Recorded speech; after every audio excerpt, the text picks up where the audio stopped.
इस पृथ्वी में आज भी रहते हैं महादेव। सही सुना आप लोगों ने। ब्लडी सत्य के आज के इस एपिसोड में मैं आप सभी लोगों के सामने एक ऐसी सच्ची कथा, सच्ची कहानी, सच्ची दास्तां लेकर आ गया हूं जिसे पूरी तरह से सुनने के बाद आप लोग ये जान जाएंगे कि आज भी पृथ्वी में कहां पर महादेव रहते हैं, और ये किसी और ने नहीं बल्कि स्वयं महादेव ने ही बताया था। पूरी बात बताऊंगा, इस वीडियो के अंत तक बने रहिए। इस वीडियो में मैं आप सभी लोगों को यह भी बताने वाला हूं कि आखिर वो ऐसी कौन सी जगह होगी, कौन सा संकेत होगा जिसको मिलने के बाद जिस जगह से ही इस दुनिया में अंत की शुरुआत होगी, कलयुग के अंत की शुरुआत होगी, नए युग की शुरुआत होगी, सब कुछ समझ में आएगा। सबसे पहले बात करते हैं कि आखिर वो ऐसी कौन सी जगह है जहां पर आज भी महादेव बसते हैं।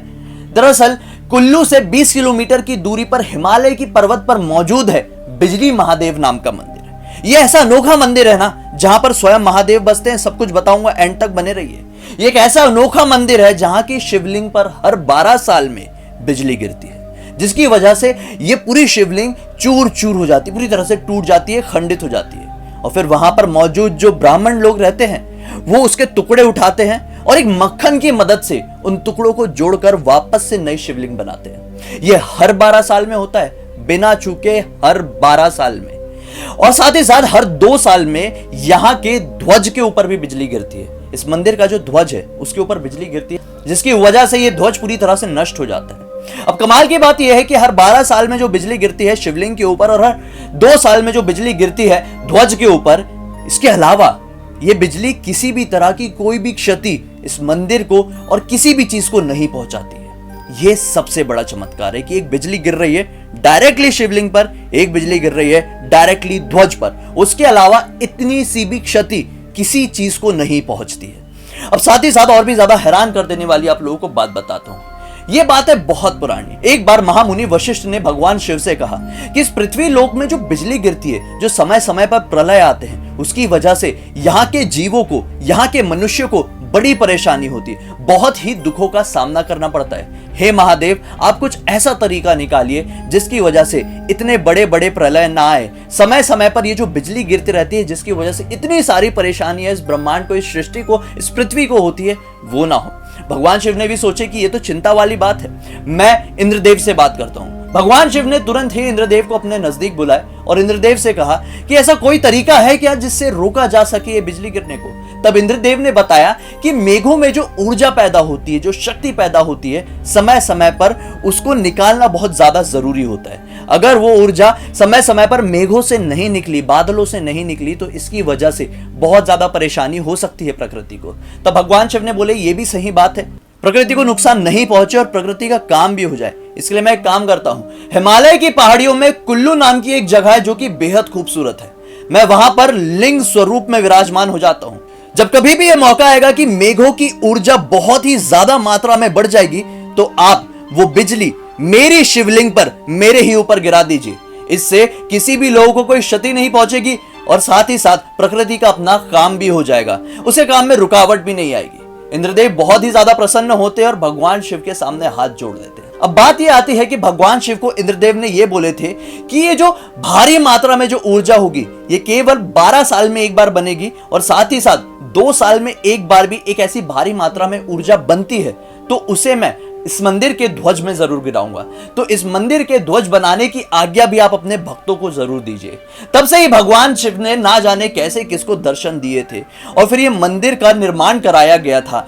यहाँ पे जो भगवान शिव की शिवलिंग प्रकट हुई थी वो स्वयंभू थी, मतलब भगवान शिव स्वयं यहाँ पे लिंग स्वरूप में प्रकट हुए थे। और साथ ही साथ यहाँ पर किसी ब्राह्मण को बहुत पुराने जमाने में भगवान शिव ने सपना दिए थे, जिसकी वजह से यहाँ पर मंदिर का निर्माण कराया गया। और साथ ही साथ भगवान शिव ने सपने में यह भी बताए थे कि यहां पर एक ध्वज लगाना जिस ध्वज में हर 2 साल में बिजली गिरेगी। और परेशान मत होना, मेरे ऊपर भी बिजली गिरेगी हर 12 साल में, लेकिन जब भी बिजली गिरेगी तुम वापस से वही टुकड़ों को जोड़कर पहली जैसी आकृति उस शिवलिंग की बना देना, मैं सदैव तुमसे प्रसन्न रहूंगा। लेकिन एक चीज याद रखना, जिस मक्खन की मदद से तुम उन टुकड़ों को जोड़ोगे वो मक्खन गाय के पहले दूध से बना ही होना चाहिए। बस तब से ही ये प्रथा चली आ रही है। ना जाने कितने सालों पहले पहली बार बीता था, लेकिन आज भी ये वहां पर होता है। हर 12 साल में ये चमत्कार वहां पर देखने को मिलता है। लाखों की तादाद में वहां पर लोग पहुंचते और भगवान शिव का आशीर्वाद लेते हैं। लोग ये दावा करते हैं कि जब भी हम इस मंदिर के अंदर प्रवेश करते हैं तो हमें कुछ ऐसा फील होता है जो कि बहुत ही ज्यादा अलौकिक होता है। अब अगर ये बात आप लोगों को नॉर्मल लगी तो ये बात जरा ध्यान से सुनिए। बहुत सारी पौराणिक कथाओं में एक बात का वर्णन है कि एक टाइम ऐसा आएगा कि बिजली महादेव के शिवलिंग के ऊपर 12 साल में एक बार नहीं बल्कि एक साथ 12 बार लगातार बिजली गिरेगी और वही संकेत होगा कि इस कलयुग का अंत होने वाला है। जैसे ही 12 बार उस शिवलिंग के ऊपर बिजली गिरी, उसी समय यह संकेत मिल जाएगा कि अब युगांतर की शुरुआत हो गई है। तभी भगवान कल्कि और राक्षस कली के बीच में एक युद्ध छिड़ेगा और यह दुनिया एक नए युग की तरफ अपना रुख ले लेगी। दोस्तों, इसी के साथ साथ केवल ये एक अकेली जगह नहीं होगी, बल्कि भगवान कल्कि का राजस्थान में एक मंदिर भी है जिसके बारे में बता चुका हूं। वहां पर भगवान कल्कि जिस घोड़े में सवार होने वाले हैं, उस घोड़े की मूर्ति बनी हुई है जिसका नाम है देवदत्त, जो कि सफेद घोड़ा होगा। ये एकमात्र ऐसे भगवान हैं जिनकी मूर्ति, जिनका मंदिर उनके पैदा होने से पहले, उनके अवतार लेने से पहले ही बना दिया गया है। यहां पर कल्कि जयंती को धूमधाम से लोग पूजा करते हैं। यहां पर देवदत्त नाम के घोड़े का भी मंदिर है जिस घोड़े के पैर में घाव लगा हुआ है। लोगों का यह मानना है कि जैसे जैसे करके ये घाव भरता जाएगा, वैसे वैसे करके इस पृथ्वी का अंत नजदीक होता जाएगा और जब ये घाव पूरी तरह से भर जाएगा, वही दिन होगा इस युग का आखिरी दिन और उसी के बाद से शुरुआत हो जाएगी सतयुग की।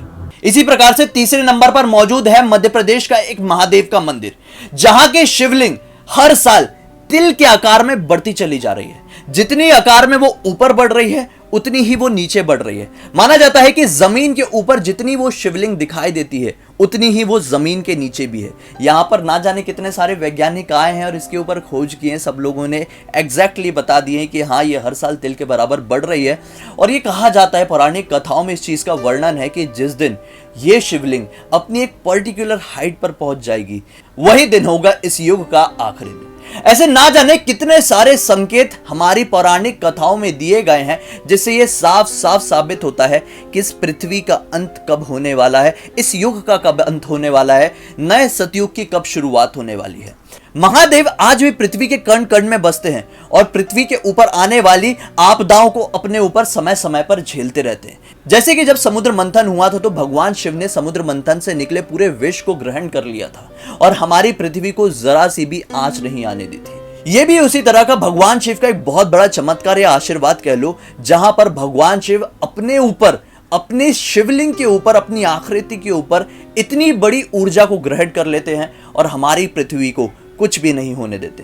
मुझे यकीन है दोस्तों कि अगर आप लोगों को मौका मिलेगा तो आप लोग भी कुल्लू से 20 किलोमीटर दूरी पर स्थित बिजली महादेव के इस मंदिर पर जरूर विजिट करेंगे और भगवान शिव से आशीर्वाद जरूर लेकर आएंगे। दोस्तों, अगर आप लोगों को ये वीडियो अच्छा लगा है तो वीडियो को लाइक जरूर कर देना। मुझे पहली बार देख रहे हैं तो चैनल को सब्सक्राइब करके बेल आइकन दबा के ऑल के ऑप्शन में क्लिक करना, क्योंकि इसी तरह के हैरान कर देने वाले यूनिक वीडियोस आप लोगों के सामने रेगुलरली लेके आते रहता हूं। इंस्टा की लिंक इस वीडियो के डिस्क्रिप्शन बॉक्स में मिलेगी, क्लिक करके डायरेक्टली वहां पर पहुंच जाना। तो चलिए कल फिर से मिलते हैं, तब तक के लिए बहुत बहुत धन्यवाद। आपका दिन शुभ हो।